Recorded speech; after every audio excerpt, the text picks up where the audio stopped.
आज मी बनवणार आहे मँगो लस्सी, आंब्याची लस्सी बनवणार आहे।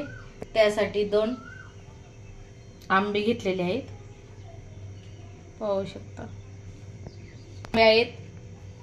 आपल्याला साखर चिमूटभर थोडंसं मीठ घेतलेलं आहे, मीठ नाही टाकलं तरी चालतंय। काजू बदाम इलायची, तर काजू बदाम नाही टाकले तरी चालतंय, इलायची फ्लेवरसाठी छान लागते इलायची। दही घेतलेलं आहे, तर दही आपल्याला आहे ना 1-2 चम्मच टाकायचं आहे। कट करून घेतलेला आहे आता आंबा।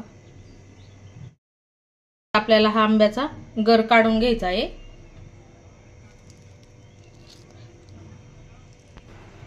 मँगो पल्प काढून घेतलेला आहे, त्यामध्ये आपल्याला फिरून घ्यायचा आहे।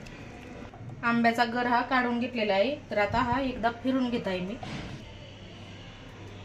विलायची एकच टाकलेली आहे, मी घेतले होते 2-3 पण एकच विलायची टाकून घेतलेली आहे। चवीनुसार मीठ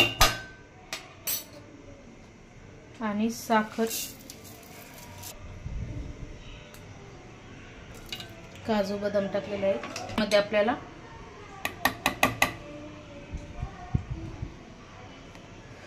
एक वाटी रस असेल तर एकच वाटी आपल्याला 1 वाटीला 1 चम्मच थोडासा कमी तेवढं दही घ्यायचं आहे। आंबट दही नाही घ्यायचं। थंड पाणी किंवा थोडंसं दूध टाकून घेऊ शकता, तर मी थंड पाणी टाकलेलं आहे, घेतलेले आहे। त्यामध्ये आईस क्यूब टाकून घेत आहे, बर्फाची खडे। थोडीशी घट्टच असते, तर पाहू शकता करून घेतलेलं आहे, एकदम सोप्या पद्धतीने।